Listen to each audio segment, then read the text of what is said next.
I don't think there is a certain point in anyone's life where they grow up. I think that we're growing up all the time, and we always will be. My name is John Novik. I'm 22 years old, and I am a dwarf with achondroplasia. Before I was even born, my mother studied genetics in graduate school. Specifically, she had an interest in achondroplastic dwarfism that she did a study on. Achondroplastic dwarfism is the kind of dwarfism that I have.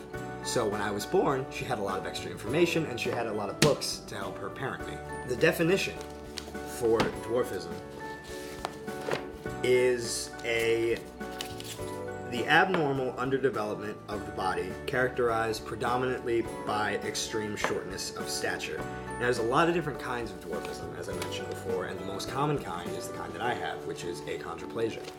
Achondroplasia is characterized by disproportionately short limbs, a normal-sized torso, large head, and with a depressed nasal bridge right here, a small face, and stubby hands, as well as the curvature of the spine.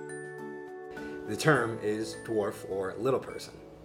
One or the other is totally fine, just not midget. A lot of times midget is thrown around as the term to describe someone who has dwarfism, and not only is that incorrect, but it's incredibly offensive.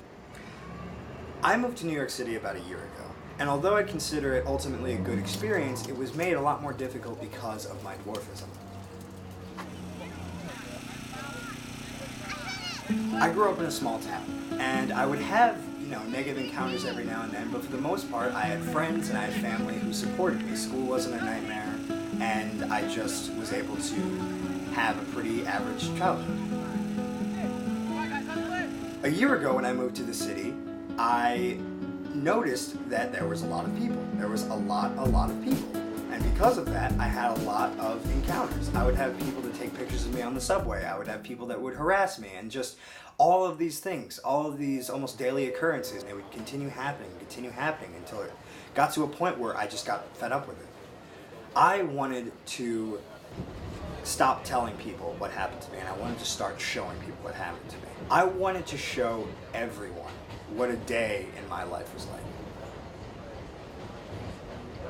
I was fortunate enough to be able to use this camera, which is actually known as a button camera, because the lens I'm going to be using is so tiny. It has a button cover-up that I'm going to be slipping through a shirt that will be completely unnoticeable. So we are all packed up, the camera's all ready and going. I'm going to turn it on right now. It's rolling. And we're going to go see what we can capture. So let's head out.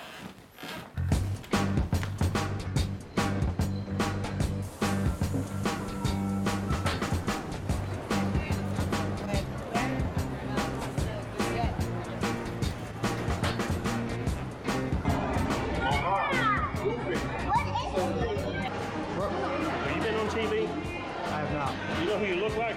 Who? Have you ever seen that show, Little People, Big World? Yeah. Yeah. You look like the sun, man. I do? Yeah. Thanks, I just do. Do you see a lot of little people? Man, I'm from Oklahoma. Oh, yeah? What? What do you say?